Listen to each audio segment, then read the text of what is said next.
ஷர்மிளா, என்னதான் நடந்தது?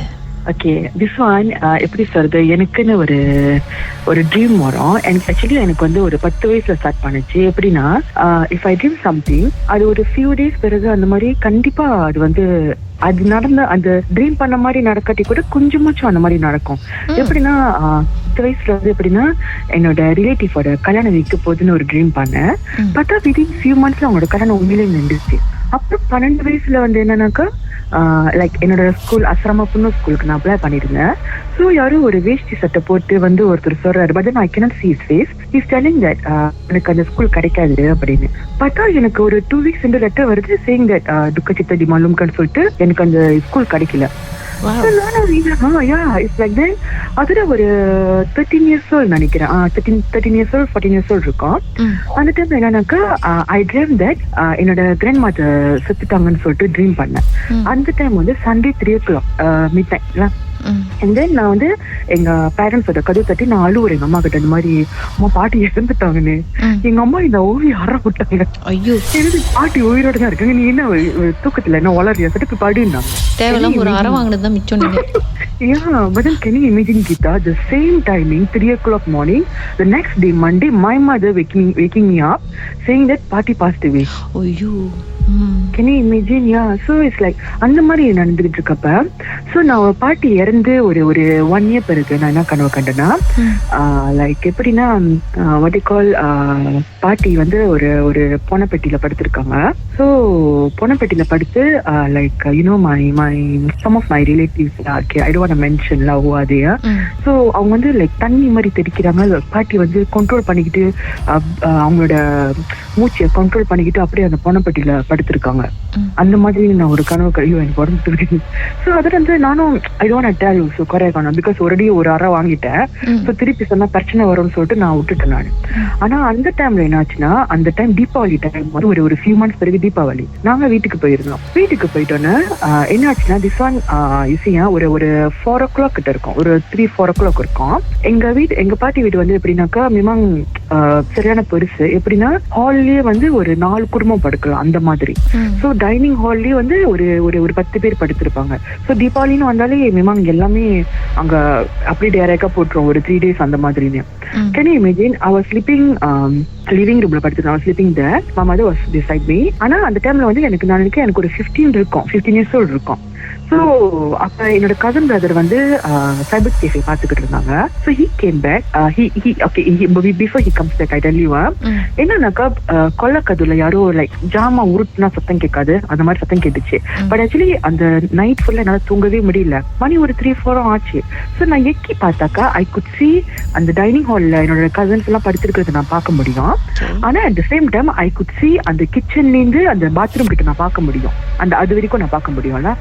So I'm seeing எப்படி சொல்றது, லைக் யூனோ பழைய காலத்து வயசானவங்கலாம் what you call கைம்பாத்தி வந்து கொஞ்சம் நெஞ்சு வரைக்கும் கட்டியிருப்பாங்கல்ல, கைலிய வந்து நெஞ்சு வரைக்கும் கட்டியிருக்காங்க. ஆனா கொண்ட வந்து சங்கூல் பண்ணிருக்காங்க தெரியுமா கீதா. அவங்க வந்து பாத்ரூம் நான் பாக்குற டைம்ல ஈஸியா நான் வந்து கண்ணாடி கூட நான் போடல, பாத்ரூம்ல இருந்து வெளியாயிட்டு அவங்க வந்து லைட் ஆஃப் பண்ணதை நான் பார்த்தேன். And then she passed by அந்த என்ன சொல்லுவாங்க, அவங்க என்னோட கசன்ஸ் எல்லாம் படுத்திருந்தாங்கன்னு சொன்னால, அவங்க அழகா அதை பாஸ் பை பண்ணி கடைசியில ஒரு ஸ்டோர் ரூம்க்கு அது வரைக்கும் ஐ குட் சீல, பிகாஸ் நான் எக்கி தானே பாக்குறேன். நடந்து போறாங்க பிகாஸ் நான் பின்னாடி நான் பாத்துட்டேன் அவங்கள. அந்த ஸ்டோர் ரூம் உள்ளுக்கு பூந்துட்டு கிட்டா she turned and look at me. I tell you, ஐயோ எனக்கு எனக்கு அப்படியே என்ன சொல்லுவாங்க, இருந்து போயிருக்கும் உங்களுக்கு. And then the face is like my party's face, but then it's like ரொம்ப old, அப்படியே வயசான ஃபேஸ் மாதிரி இருந்துச்சு. பாட்டியா இருக்குமோ எனக்கும் எனக்கு அப்புறம் ஐ couldn't sleep, அப்புறம் ஒரு கேன் யூ இமேஜின் எனக்கு அந்த டைம் போனதே தெரியல. பிகாஸ் நானும் கந்தசக்தி படிக்கிறேன், என்னென்னமோ படிக்கிறேன், போத்தி மூட்டுட்டு தான் தெரியும் எனக்கு. அதுல ஒரு 5 o'clock போற என் கதன் பிரதர் வந்துட்டாங்க. அவங்க வேலை முடிஞ்சு அந்த ஷிப் அந்த இதை பாத்துக்கிறாங்களா, அது முடிஞ்சு வந்துட்டோன்னே தென் ஐ ரியலைஸ் ஐயோ மணி 5 ஆச்சா அப்படின்னு. தென் ஐ started to tell my mother இந்த மாதிரி நான் பாட்டியை பார்த்தேன். At that time, Geeta, I could see changes in my uncle's face and all that. இல்ல பாட்டிலாம் இறந்து ரொம்ப நாள் ஆச்சு, ஆச்சு அப்படி இப்படின்னு தெரியுமா Geetha. So that one incident happened. ஆனா நீங்க இப்ப பாட்டி வந்து இன்னொரு கனவு கண்டீங்களே, பாட்டி வந்து பிணப்பட்டியில படுத்திருக்கிற மாதிரி, எல்லாரும் தண்ணி தெளிக்கிற மாதிரி. சரி, அந்த கனவுக்கும் வேற ஏதாவது நிஜத்துக்கும் லிங்க் இருக்கா? That's the thing, you know, like நம்மளுக்கு என்ன சொல்லுவாங்க, இப்ப நம்ம போய் கேட்க முடியாது என்ன செஞ்சீங்க என் பாட்டி கிட்ட குறை காணா உண்மையா கீதா. அது முடிஞ்சிட்டோன்னு எனக்கு வந்து அந்த மாதிரி ஃப்ரீக்வெண்டா நான் கனவு கண்ட ஆரம்பிச்சு. லைக் எப்படின்னா ரொம்ப விஷயம் it's like about my universities, எனக்கு அது கிடைக்குமா, so many things எல்லாமே நடக்குது. So happened to be for my father. My father வந்து relative also did something to my father. So இது வந்து can you imagine Geetha, I was campusல இருந்தேன், I was at campus. So I could dream என்னமோ அந்த எங்க வீட்டு மண்ணுக்கு வந்து ஒரு செடி மாதிரி வச்சிருப்பாங்க, ஒரு 4-5 இது பிளான் வச்சிருப்பாங்க. அந்த பிளான்ல வந்து கோழிக்கால்லாம் இருக்குமா நீங்க போய் பிகாஸ் எங்க அப்பா போறாரு நடந்து, லைக் போனமா இருக்கிற மாதிரி நான் கனவு கண்டேன். So I know already something wrong தெரியுமா கீதா. அப்படி லைன்ல இருங்க, பாட்டுக்கு பிறகு என்னதான் நிஜத்துல நடந்துச்சுன்னு தெரிஞ்சுக்கலாம். மர்மமான சம்பவத்தை நீங்களும் எங்களோடு பகிர்ந்துக்கணும்னு நினைச்சீங்கன்னா வாட்ஸ்அப் பண்ணுங்க 0364333333. உங்க பெயர் அதுக்கப்புறம் #MD அப்படின்னு டைப் பண்ண மறந்துடாதீங்க. மர்ம தேசத்தில் இடம்பெற்ற கதைகளை மீண்டும் கேட்கணும் அப்படின்னு நினைச்சீங்கன்னா ஷாக் என்ற ஆப்லயும் இருக்குங்க, SYOK. லாங்குவேஜ் செட்டிங் தமிழ்னு செட் பண்ணுங்க, சர்ச் பட்டன்ல மர்ம தேசம்னு டைப் பண்ணுங்க. ஷாக் காஸ்ட் பக்கத்தில் மர்ம தேசத்தில் இடம்பெற்ற எல்லா கதையும் நீங்கள் கேட்கலாம்.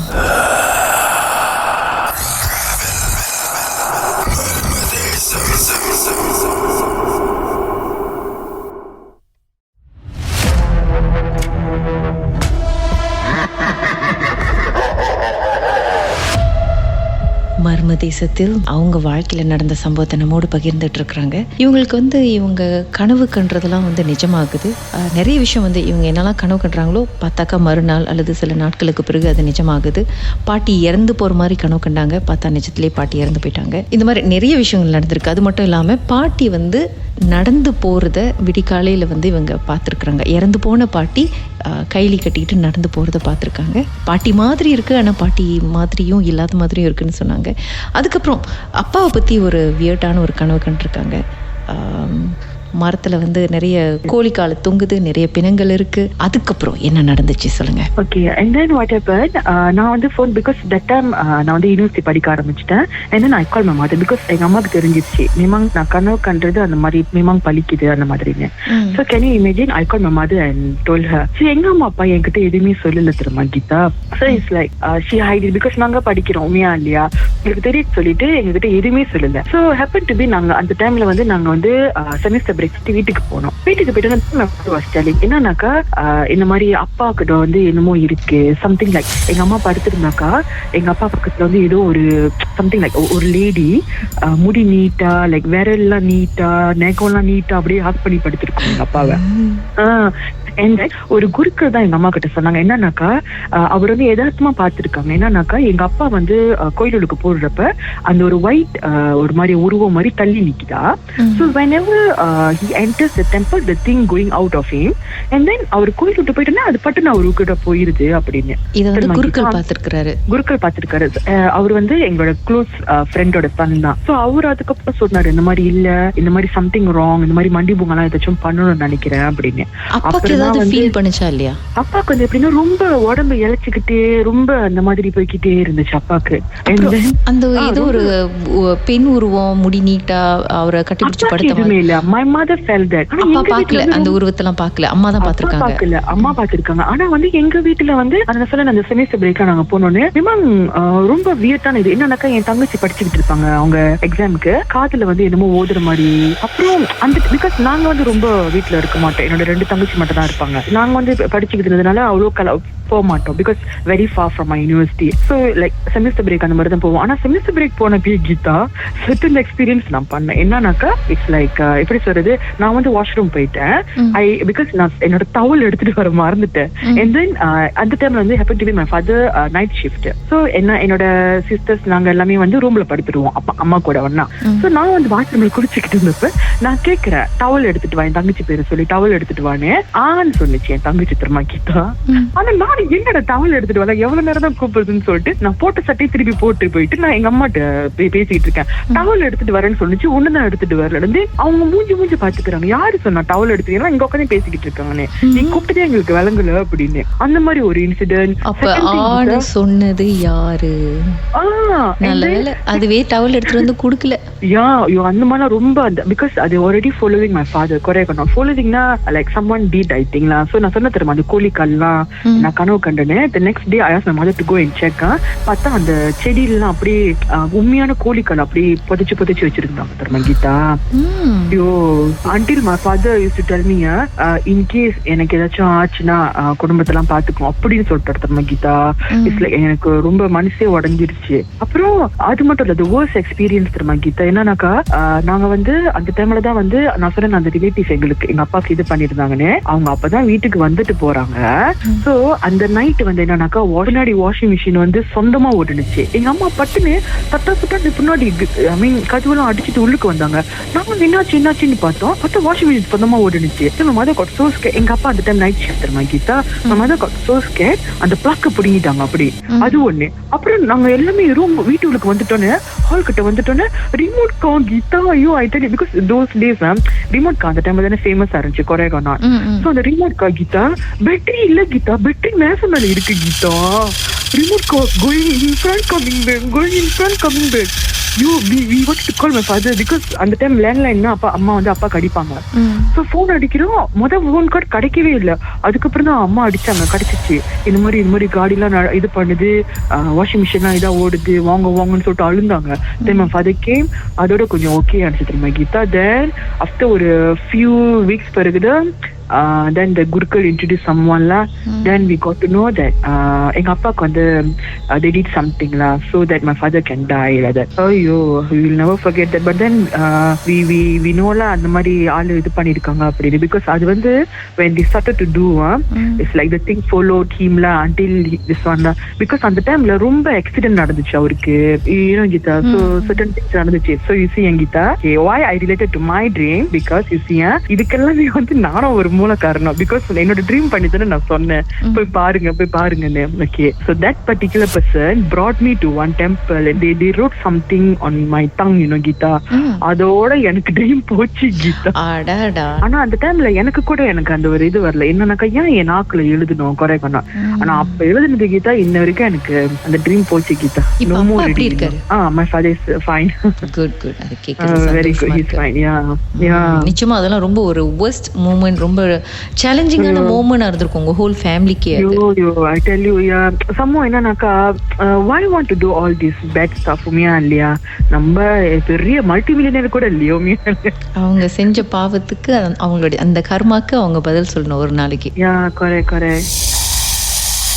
மர்மமான சம்பவத்தை நீங்களும் எங்களோடு பகிர்ந்துக்கணும்னு நினைச்சீங்கன்னா வாட்ஸ்அப் பண்ணுங்க 0364333333. உங்க பெயர் அதுக்கப்புறம் #MD அப்படின்னு டைப் பண்ண மறந்துடாதீங்க.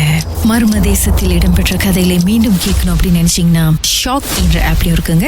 SYOK லாங்குவேஜ் செட்டிங் தமிழ்னு செட் பண்ணுங்க.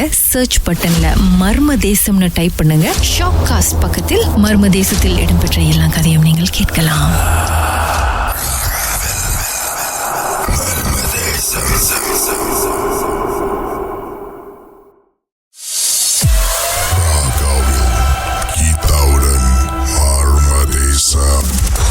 மிஸ் ஜனனி ஜாக்சன், நடந்தது என்ன? இது வந்து ரீசெண்டா இந்த வருஷம் நடந்த ஒரு விஷயம். ஒரு ஃபேமிலி பிரச்சனை வந்து எங்க ஃபேமிலிக்குள்ளார வந்துச்சு. அப்ப நான் வந்து எங்க அம்மா, சித்தி, நானே எல்லாம் வந்து எங்க சொந்தக்காரங்க வீட்டுக்கு போயிட்டு எங்களோட ஜாமா பிஞ்சாம் பண்ணியிருந்தாங்க, அம்மாவோட ஜாமா. அதை போய் கேட்க போயிருந்தப்ப அங்க வந்து வாய் சண்டையா மாறி பெரிய சண்டை வந்து அங்க என்னையும் அடிச்சுட்டாங்க. அதை அடிச்சதுனால பெரிய கேஸ் ஆகி எனக்கும் வந்து ரொம்ப உடம்பு முடியாம போய் என்னோட நெஞ்சு எலும்பெல்லாம் வந்து உடையாம ரத்தாவாயிருச்சு. ஸோ அப்போ வந்து நான் ஹாஸ்பிட்டல்லாம் போய் பார்த்துட்டு வந்தப்ப அதுக்கப்புறம் வந்து எனக்கு காதுல ரத்தம் வர ஆரம்பிச்சிச்சு. அது வந்து நாங்கள் போய் ஹாஸ்பிட்டலில் போய் பார்த்தப்ப வந்து செஸ்ட்ல வந்து அப்படி ஒன்றும் ஃப்ராக்சரா வந்து தெரியும். நார்மலா தான் இருந்துச்சு. ஹார்ட் சைஸ் எல்லாமே நார்மலா தான் இருந்துச்சு. ஸோ எனக்கு காதுல ரத்தம் வர ஆரம்பிச்சு. நான் வந்து அப்போ வந்து கவர்மெண்ட் ஹாஸ்பிட்டல் அங்கே போய் பார்க்கல, ஏன்னா கோவிட்னால வந்து எல்லாம் சாத்திட்டாங்க. அதனால பார்க்காம நாங்க போய் பிரைவேட்ல பார்த்தோன்னா காதுல ரத்தம் வந்துச்சு. காது உள்ளுக்கு ஏதாச்சும் ஹோல் மாதிரி இருக்குதா அப்படின்னு சொல்லி போய் பார்த்தா டாக்டர்ஸ்லாம் சொன்னாங்க எங்களுக்கே தெரியல எங்கிருந்து தான் ரத்தம் வருது அப்படின்ட்டு. அதுக்கப்புறம் நாளாக கண்ணுல இருந்து ரத்தம் வர ஆரம்பிச்சிச்சு. கண்ணுல ரத்தம் வந்து மூக்குல ரத்தம் வந்துச்சு, வாயில இருந்தும் ரத்தம் வந்துச்சு. இது எதனால வந்துச்சு அப்படின்னு சொல்லி எங்களுக்கே தெரியல. நாங்களும் வந்து ஹாஸ்பிட்டல்ல போய் மேக்சிமமா வந்து ஒரு சைனீஸ் டாக்டர் வந்து எங்களுக்கு வந்து ரொம்ப ஹெல்ப் பண்ணாரு பிரைவேட்ல பாக்குறதுக்கு. அப்போ ஒரு இந்தியன் டாக்டர்ஸ் எல்லாமே வந்து எங்களுக்கு ஹெல்ப் பண்ணாங்க. இதெல்லாம் வந்து தவிர்த்து நாங்க பார்த்து வீட்டுல எல்லாம் சொன்னாங்க இது வந்து மெடிக்கல் பிரச்சனை மாதிரி தெரியல, கண்ணுல எல்லாம் ரத்தம் வருது அப்படின்னு சொல்லி எங்க அம்மாவோட ஃப்ரெண்டு வந்து வர வச்சாங்க. அதுக்கு முன்னுக்கு எங்க சித்தப்பா, அவங்க எங்க அம்மாவோட சித்தப்பா வீட்டுல போயிட்டு சாமி பார்த்து அங்க சொல்லியிருந்தாங்க இந்த மாதிரி எங்க ஃபேமிலியில அந்த அடிச்சாங்களா அவங்க மூலமா தான் வந்து ஒரு செஞ்சு அனுப்பியிருக்காங்க அப்படின்ட்டு. அவங்க என்ன செஞ்சாங்கன்னா தேங்காய் இருக்குல்ல, தேங்காய் வந்து வீட்டுல வந்து வைக்க சொன்னாங்க. வீட்டுல வைக்க சொன்னோன்னே அதை வந்து சக்கரை மாதிரி போட்டு வீட்டுல வைக்க சொன்னாங்க. கடைசியில அந்த சக்கரை மாதிரி போட்டு அதை வச்சோன்னே அந்த காஞ்சனா படத்துல தேங்காய் ரொட்டேட் பண்ற மாதிரி அந்த தேங்காய் அப்படி சுத்தி நின்ன கையில நான் அதை வந்து பாக்கல. எங்க தாத்தாவும் எங்க அம்மாவும் வந்து அதை பார்த்தாங்க. அப்ப எங்க தாத்தா பார்த்துட்டு எங்க அம்மாவை கூப்பிட்டு இங்க வந்து பாரு அந்த தேங்காய் பாரு நேரம் நிக்கிது அப்படின்னு சொல்லி சொன்னாங்க. நான் பாத்ரூம் போயிட்டு வரேன், என் கண்ணுல அவ்வளவு ரத்தம் ஊத்துது. பாத்ரூம் எல்லாம் ஒரே பிளட், கண்ணுல இருந்து அவ்வளவு ரத்தம். அப்பயே வந்து போட்டோ பிடிச்சி நேரா வந்து பார்த்த டாக்டருக்கு வந்து போட்டோ பிடிச்சி அனுப்புறாங்க. அவளே யோசிக்கிறேன் என்னடா இது மெடிக்கல் பிரச்சனை இல்லை என்னதுன்னு தெரியலையே அப்படின்ட்டு. அதுக்கப்புறம் போக போக இந்த மாதிரி ரொம்ப ஆன கையோட நாங்க வந்து எங்க அம்மா வந்து ஃப்ரெண்ட் வந்து ஃபோன் பண்ணியிருந்தாங்க ரொம்ப நாள் சென்று. அப்போ வந்து எனக்கே இந்த மாதிரி பிரச்சனையா இருக்குன்னு சொல்லி பேசிக்கிட்டு இருக்கும்போது ஓ ஆமாவா சரி நான் கண்டிப்பா உன் மகளை வந்து பாக்குறேன் அப்படின்னு சொல்லி வந்தாரு. வந்த கையோட வீட்டுல வந்து அவர் வர்றதுக்கு முன்னுக்கு அவர் சொல்லியிருந்தாரு இந்த மாதிரி சில ஜாமான்லாம் வாங்கி வைக்க சொன்னாரு. வாங்கி வச்சுட்டு அதெல்லாம் ப்ரிப்பேர் பண்ணாங்க. ப்ரிப்பேர் பண்ணி வாங்கி வச்ச கையோட வீட்டுக்கு வந்து பார்த்தாரு. வீட்டுக்கு வந்து பார்த்தோன்னு தான் தெரியுது அவங்க வந்து நாங்தானி அந்த வாழை மரம் பேயின்னு அது சொல்லுவாங்களாமே, அது நாங்தானி அதை வந்து செஞ்சுட்டு அனுப்பியிருக்காங்க. அது ஏற்கனவே எங்க அம்மாவோட சித்தப்பா வந்து சொன்னாரு. அது நாங்தானின்னா வந்து ஒரு வாழை மர பேய் அப்படிதான் சொல்லுவாங்க. எனக்கு அந்த இன்சிடென்ட் வந்து நான் மறந்துட்டேன். ஒரு விதமான ஒரு ஸ்பிரிட் மாதிரி பேய். அது வந்து வாழை மரம் பேயின்னு சொல்லுவாங்க நாங்தானி அப்படின்ட்டு. அது வந்து அதை அனுப்பியிருக்காங்க. அதுக்கப்புறம் அது வீட்டுக்கு வந்து வந்திருக்குது. அது எப்படி இருக்குன்னா அது வீட்டுக்கு வந்தது வந்து நான் வந்து ஒரு வாட்டி விளக்கு போறதுக்கு முன்னுக்கு போயிருந்தேன். வீட்டுக்கு விளக்கு போற மின்னுக்கு போயிட்டு விளக்கு கொளுத்திக்கிட்டு இருக்கிறேன். டக்குன்னு வந்து நான் கால் ஸ்லிப் ஆகி கீழே விழுந்துட்ட பிறகு எங்க வீட்டுல அதான் பார்த்து சிரிச்சாங்க. அது விழுந்தோன நானும் தட்டி காட்டினேன் சிசிடிவி. அதுக்கப்புறம் இந்த ஆங்கிள் இருந்து பாப்பா எப்படி விழுவுது அப்படின்னு பார்த்து இந்த ஆங்கிள் இருந்து பார்த்தா வீட்டுக்கு முன்னுக்கு வந்து ஒரு புகை மட்டும் வந்து உள்ளுக்கு வந்து கூறுது. அது வந்து ஒரு மாதிரி மனுஷனோட உருவம் மாதிரி அப்படியே வந்து விழுந்துச்சு. வீட்டுல வந்து சாமிலாம் கும்பிட்டுட்டு புகையோட சாம்பிராணி புகையா இருக்கும் தான் நினைச்சாங்க. ஆனா அது வந்து கீழே வீடு எல்லாம் கோசை வீடு கீழே இருந்து வருது. கீழே இருந்து வந்து வீட்டுக்கு வந்து அப்படியே வந்து பூந்ததை பார்த்தா ஸ்லோ மோஷன்ல பண்ணி பார்த்தோம் நாங்க. அதுக்கப்புறம் தான் வந்து அம்மாவோட ஃப்ரெண்ட் வந்தார்ல, அவர் வந்து பார்த்துட்டு சொன்னாரு அது ஒரு அழகான பெண்ணு, பின்னாடி வந்து அவ்வளவு பெரிய ஒரு ஓட்டம் இருக்குமா அதுக்கு, அது வந்து செஞ்சு அனுப்பியிருக்காங்க அப்படின்ட்டு. அதாவது நாங்தானி மூலியமா செய்வன செஞ்சு உங்களுக்கு அனுப்பியிருக்காங்க. அது வந்து செய்வன செஞ்சு அனுப்பியிருக்காங்க. அது வந்து ஒரு பொம்பளை வந்து அப்படியே ஒரு பொம்பளை பிள்ளைய வந்து மக்கான் பண்ணிடும். அப்படியே லைன்ல இருங்க. பாட்டுக்கு பிறகு அடுத்து என்ன நடந்ததுன்னு பேசலாம். மர்மதேசத்தில் உங்களுடைய அனுபவத்தை பகிர்ந்துக்கணும்னு நினைச்சீங்கன்னா எங்களுக்கு வாட்ஸ்அப் பண்ணுங்க 016-493-3333. உங்க பெயர் அதுக்கப்புறம் #MD அப்படின்னு டைப் பண்ண மறந்துடாதீங்க. மர்மதேசத்தில் இடம்பெற்ற கதைகளை மீண்டும் கேட்கணும் அப்படின்னு நினைச்சீங்கன்னா ஷாக் என்ற ஆப்லயும் இருக்குங்க. SYOK லாங்குவேஜ் செட்டிங் தமிழ்னு செட் பண்ணுங்க. சர்ச் பட்டன்ல மர்மதேசம்னு டைப் பண்ணுங்க. ஷாக் காஸ்ட் பக்கத்தில் மர்மதேசத்தில் இடம்பெற்ற எல்லா கதையும் நீங்கள் கேட்கலாம்.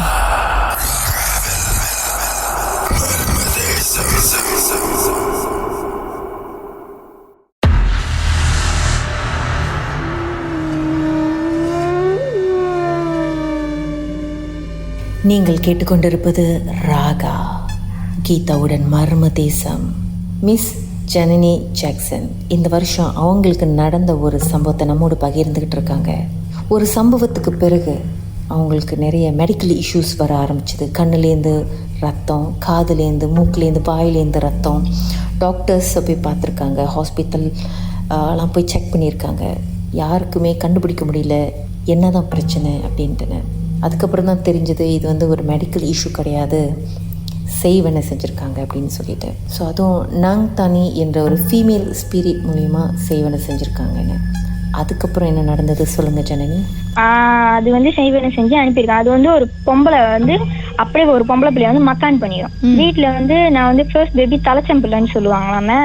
அதனால எங்க தாத்தா என்ன சொன்னாருன்னா, ஆமா அவன் மக தலைச்சம் பிள்ளைனாலதான் இந்த மாதிரி அது இன்னும் வேகமா செய்யலாம் அப்படின்னு சொல்லியிருந்தாங்க. அவரு வந்து பார்த்துட்டு செஞ்சுட்டு போயிட்டாரு. எல்லாத்தையும் வந்து போயிட்டு மண்டி பூங்கா மாதிரிலாம் என்னமோ செஞ்சு இது பண்ணி பார்த்து போயிட்டு எனக்கு ஃபுல்லா அப்படியே வந்து இந்த பிளட் வர்றது எல்லாமே வந்து நின்றுச்சு. ஏன்னா 3 மணிக்கு விடிய காலில் வந்து கதவு தட்டுற சத்தம் மாதிரி கேட்கும். அப்ப நான் பாத்ரூம் போயிட்டு வரேன், விடிய காலில் 3 மணிக்கெல்லாம் வந்து ரத்தம் வரும் கண்ணுல இருந்து காதுல இருந்துலாம். அது வந்து இவர் செஞ்சுட்டு போன பிறகு ஒண்ணுமே இல்லை. அதுக்கப்புறம் வந்து ஒரு 12 நாள் சென்று எங்களுக்கு ஒரு போன் வந்துச்சு. எங்க அம்மாவோட வந்து சென்டர்ல இருந்து ஒரு ஆள், இவங்க சென்டர்ல தான் பழக்கம், அந்த சென்டர்ல இருந்து ஒரு ஆள் போன் அடிச்சு சொன்னாங்க, அந்த மாதிரி இவரு அன்னைக்கு வந்து போனாரா, அவரு கால் பண்ணி திருப்பி பேசுனீங்களா அப்படின்ட்டு. எப்படி இருக்கு உங்க மகன்னு கேட்டாங்க. நல்லாதான் இருக்கு, அது 3 நாள் முன்னுக்கு தான் நான் ஃபோன் பண்ணணும்னு நினைச்சுக்கிட்டே இருந்தேன், நான் ஃபோன் பண்ணல, அன்னைக்கு வந்ததுல இருந்து நான் பண்ணவே இல்லை அப்படின்னு சொன்னாங்க. நீ என்ன பண்ணி இப்பயே அவங்க வீட்டுக்கு ஃபோன் அடிச்சு கேளு அப்படின்னு சொன்னோன்னா எங்க அம்மா ஏன் அப்படி இல்ல நீங்க ஃபோன் அடிச்சு கேளுங்க அப்படின்னு சொன்னாங்க. யாருக்கு ஃபோன் அடிச்சு கேட்க சொல்லிருக்காங்க? அந்த பிரச்சனை வந்துச்சு அவங்க இல்ல, எனக்கு வந்து சாமி பார்த்து செஞ்சாரு எங்க அம்மாவோட ஃப்ரெண்டு. அவங்க அம்மாவோட ஃப்ரெண்டோட அவரோட ஃப்ரெண்டு ஃபோன் அடிச்சு எங்க அம்மாட்ட சொல்லி அவங்க வீட்டுக்கு நீங்க இப்ப ஃபோன் பண்ணுங்க அப்படின்னு சொன்னாங்க. எங்க அம்மா வந்து ஃபோன் அடிச்சாங்க. ஃபோன் அடிச்சு இந்த மாதிரி எங்க அம்மா ஃப்ரெண்ட கேக்குறாங்க, அவங்க ஒய்ஃப் கிட்ட கேக்குறாங்க எங்க அவரு அப்படின்னு. அவரு தான் இறந்துட்டாரு அப்படின்னு சொன்னாங்க. அப்படியே எனக்கு என்னதான் சொல்றதுன்னே தெரியலக்கா. எனக்கு அதாவது டவுன் ஆயிடுச்சு. உங்களுடைய பூஜையெல்லாம் முடிச்சிட்டு அதுக்கப்புறம் இறந்து போயிட்டாரு அவரு? 12 நாள்ல இறந்துட்டாருக்கா. கோவிட்லாம் ஒண்ணுமே இல்லைங்கக்கா. அவர் இறந்து 12 நாள் சென்று எங்களுக்கு நியூஸ் வருது. எனக்கு செஞ்சுட்டு போய் 3ஆவது நாள் அவர் இறந்துட்டாரு. எப்படி இருந்தாரு அவரு? அவரு ஒண்ணுமே இல்லைங்கக்கா, ஜஸ்ட் வந்து அது மாதிரி மூச்சு திணற மாதிரி இருக்கு அப்படின்னு தான் வீட்டுல வந்து சொல்லியிருக்காரு. ஹாஸ்பிட்டல் போய் பார்த்ததுல ஒண்ணுமே இல்ல. அவங்களுக்கு வந்து சொஃபா ஹாஸ்பிட்டல்ல போய் பார்த்ததுல கோவிட் இல்ல, ஒண்ணுமே இல்ல. ஆனா அவர் இறந்துட்டாரு. அப்ப அந்த நியூஸ் கேள்விப்பட்டான ஃபேமிலியில எல்லாருமே வந்து அவங்களுக்கு ஏற்கனவே வந்து ஒரு பிள்ளை இருக்குது, சின்ன பேபி தான். என்னாலதான் அந்த மாதிரி ஆணிச்சா நம்ம வந்து அப்படி சொல்ல முடியாது. ஆனா இன்னைக்கு வந்து ஒரு ஃபேமிலி பிரச்சனைனால வந்து வந்தது ஒரு 6 வயசு பிள்ளை வந்து அவங்க அப்பா இழந்துருச்சு. இந்த மாதிரி ஆளு செய்வன்லாம் செஞ்சு போட்டு ஒரு ஆளு உயிரே போச்சு. அன்னைக்கு வந்து அவர் சொன்னாரு உன் மக உயிரே போறது அப்படின்னு சொன்னாரு. எங்க அம்மா இன்ன வரைக்கும் நினைச்சு அழுவாங்க, என்னடா அது நம்ம பிள்ளை உயிரை காப்பாத்தி. ஏன்னா அவர் சொன்னாரு இன்னும் ஒரு 11 நாள் தாண்டி வந்து அவன் பிள்ளை செத்துருக்கோம் அப்படின்னு சொல்லியிருந்தேன். என்னால தாங்கவே முடியல இந்த ஒரு இது. அதே 11 நாள் தாண்டி இருந்து அவன் பிள்ளை செத்துருக்கோன்னு சொன்னாரு. அந்த 3ஆவது நாள் அவரே தவறிட்டாரு. அவர் செஞ்சு எனக்கு இன்ன வரைக்கும் கூட என்னால பேச கூட முடியல, என்னதான் சொல்றதுன்னு தெரியல. அந்த நாங் தண்ணி வந்து நான் வந்து பார்த்தது இல்ல. எனக்கு வந்து வீட்டுல வந்து பக்கத்து வீட்டுல இருந்து கதவு தட்டுற சத்தெல்லாம் கேட்கும். நம்ம பக்கத்து வீட்டுல இருந்து கோச வீடு, அதுதான் வந்து ஏதாவது பண்ணிட்டு இருக்குதா அப்படின்னு சொல்லிதான் நான் எங்களுக்கு வந்து ஒரு இது. அப்புறம் தான் போய் பார்த்தாக்கா எப்படி இந்த இன்சிடென்ட் நடந்ததுக்கு அப்புறம் இந்த போட்டு அடிச்ச கையோட சேஸ்ட்ல வந்து பலம் கொண்டுதான் அவங்க மகன் வந்து அடிச்சிட்டாரு. அடிச்ச கையோட கிராக் மாதிரி விழுந்தனால அதனாலதான் இருக்கும்னு நாங்க நினைச்சோம். ஆனா இவர் வந்து பார்த்து இவருக்கு இந்த மாதிரி ஆக போகுது அப்படின்னு யாருமே நினைச்சு பார்க்காத ஒரு விஷயம். அவர் ஏதோ ஒரு கோவிட்ல இறந்துருந்தா கூட எங்களால ஏத்துக்க முடியும். இந்த மாதிரி எனக்கு வந்து செஞ்சுட்டு அவரு இறந்து போனது எங்களால ஏத்துக்கவே முடியல. ரொம்ப கஷ்டமா தான் இருக்கும். நம்மள காப்பாத்த வந்து அவருக்கு இந்த மாதிரி ஆயிடுச்சு அப்படின்னு நினைக்கும் பொழுது எங்க அம்மா இன்ன வரைக்கும் என் பிள்ளைய வந்து காப்பாத்திட்டு எனக்கு எப்படி நன்றி சொல்றதுன்னே தெரியலக்கா. எங்களால போய் பார்க்க கூட முடியல, ஏன்னா எங்களுக்கு விஷயமே தெரியாது. அதுதான் எங்களால ஏத்துக்கவே முடியல. இன்னைக்கு நான் உயிரோட இந்த கதையை சொல்றதுக்கு காரணமே அவருதான். என்ன சொல்றதுன்னே தெரியலக்கா. அவருடைய ஆத்மா சாந்தி அடையணும்னு நம்ம எல்லாருமே சேர்ந்து பிரார்த்தனை செய்வோம். கண்டிப்பாக்கா, கண்டிப்பா. மர்மமான சம்பவத்தை நீங்களும் எங்களோடு பகிர்ந்துக்கணும்னு நினைச்சீங்கன்னா வாட்ஸ்அப் பண்ணுங்க 0364413333. உங்க பெயர் அதுக்கப்புறம் #MD அப்படின்னு டைப் பண்ண மறந்துடாதீங்க. மர்ம தேசத்தில் இடம்பெற்ற கதைகளை மீண்டும் கேட்கணும் அப்படின்னு நினைச்சீங்கன்னா ஷாக் என்ற ஆப்லயும் இருக்குங்க. SYOK லாங்குவேஜ் செட்டிங் தமிழ்னு செட் பண்ணுங்க. சர்ச் பட்டன்ல மர்ம தேசம்னு டைப் பண்ணுங்க. ஷாக் காஸ்ட் பக்கத்தில் மர்ம தேசத்தில் இடம்பெற்ற எல்லா கதையும் நீங்கள் கேட்கலாம்.